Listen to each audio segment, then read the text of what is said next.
सिर्फ 5 मिनट का मदरसा कुरान और हदीस की रोशनी में। 1 रमजानुल मुबारक। नंबर 1, इस्लामी तारीख। हजरत आदम अलैहिस्सलाम।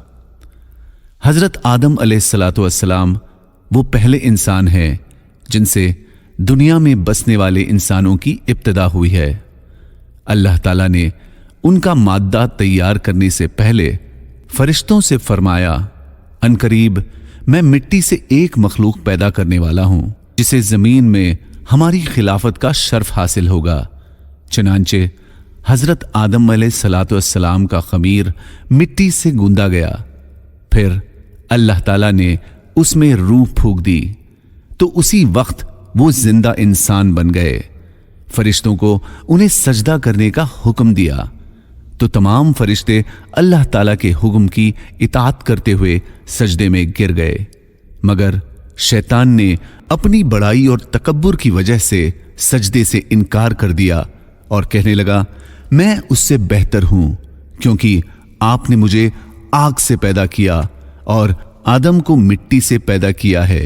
इस तरह शैतान हमेशा के लिए अल्लाह की लानत का मुस्तहिक बन गया। फिर उसी वक्त से वो हजरत आदम अलैहिस्सलाम और उनकी औलाद का दुश्मन बन गया। नंबर 2, अल्लाह की खुदरत। जमीन। अल्लाह ताला फरमाता है, हमने जमीन को फर्श बनाया और हम कैसे अच्छे बिछाने वाले हैं। जरा गौर कीजिए, अल्लाह ताला ने जमीन का कैसा अच्छा बिस्तर बिछाया है जिस पर हम आराम करते हैं। इस बिस्तर के बगैर हमारे लिए रहना दुश्वार था। फिर हमारे लिए जिंदगी की तमाम जरूरियात, खाने पीने, अनाज, गल्ले और मेवे के लिए जमीन को खजाना बनाया। फिर इस जमीन पर रहकर सर्दी गर्मी से हिफाजत भी कर सकते हैं और बदबूदार और मुर्दार चीजें जिनकी बदबू से हमको सख्त तकलीफ होती है, ऐसी चीजों को हम जमीन में दफन करके खराब हवा के असर से महफूज हो जाते हैं। बिलाशुबा जमीन का इतना लंबा चौड़ा बिस्तर उसी खालिक व मालिक की कारीगरी है। नंबर 3, एक फर्ज के बारे में। ज़कात अदा करना। हजरत अब्दुल्ला बिन मसूद रजी अल्लाह अन्हु इरशाद फरमाते हैं कि हमें नमाज कायम करने का और ज़कात अदा करने का हुक्म है, और जो शख्स ज़कात अदा ना करे उसकी नमाज भी कबूल नहीं। नंबर 4, एक सुन्नत के बारे में। सहरी खाना। एक सहाबी रजी अल्लाह अन्हु फरमाते हैं कि मैं आप सल्लल्लाहु अलैहि वसल्लम की खिदमत में आया तो देखा कि आप सल्लल्लाहु अलैहि वसल्लम सहरी खा रहे थे। मुझे देखकर आप सल्लल्लाहु अलैहि वसल्लम ने फरमाया, ये बरकत की चीज है, अल्लाह ने इससे तुमको नवाजा है, इसलिए तुम इसको कभी ना छोड़ना। नंबर 5, एक अहम अमल की फजीलत। गलती माफ करने का बदला।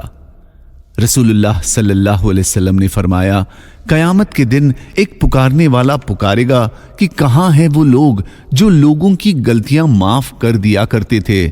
वो अपने परवरदिगार के पास आएं और अपना इनाम ले जाएं, क्योंकि हर वो मुसलमान जिसकी लोगों को माफ करने की आदत थी इस बात का हकदार है कि अल्लाह ताला उसको जन्नत में दाखिल फरमाए। नंबर 6, एक गुनाह के बारे में। ज़कात अदा न करना।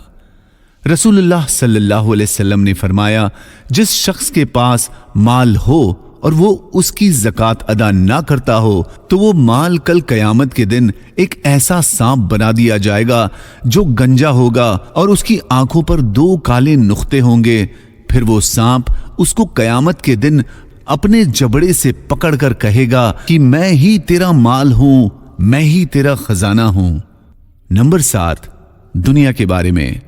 दुनिया की बेहतरीन नेमत। रसूलुल्लाह सल्लल्लाहु अलैहि वसल्लम ने फरमाया, जिस शख्स को अच्छी सूरत, अच्छे अखलाक और नेक बीवी नीज सखावत करने वाला दिल अता फरमा दिया गया हो, वो शख्स ऐसा है गोया कि उसे दुनिया और आखिरत की बेहतरीन नेमत अता फरमा दी गई है। नंबर 8, आखिरत के बारे में। जन्नत का सबसे आला दर्जा। रसूलुल्लाह सल्लल्लाहु अलैहि वसल्लम ने इरशाद फरमाया, जन्नत में 100 दर्जे हैं, हर दर्जों के दरमियान इस कदर फासला है जितना आसमान और जमीन के दरमियान है, اور فردوس اس کا سب سے اعلیٰ درجہ ہے۔ نمبر 9، طب نبوی سے علاج، گردے کی بیماریوں کا علاج۔ رسول اللہ صلی اللہ علیہ وسلم نے فرمایا، پہلو کے درد کا سبب گردے کی نس ہے، جب وہ حرکت کرتی ہے تو انسان کو تکلیف ہوتی ہے، پس اس کا علاج گرم پانی اور شہد سے کرو۔ نمبر 10، قرآن کی نصیحت، اللہ کسی پر ظلم نہیں کرتا۔ اللہ تعالیٰ فرماتا ہے، جو کوئی نیک عمل کرتا ہے وہ اپنے ہی فائدے کے لیے کرتا ہے، اور جو کوئی برائی کرتا ہے وہ اپنے ہی نقصان کے لیے کرتا ہے، اور تمہارا پروردگار بندوں پر ظلم کرنے والا نہیں ہے۔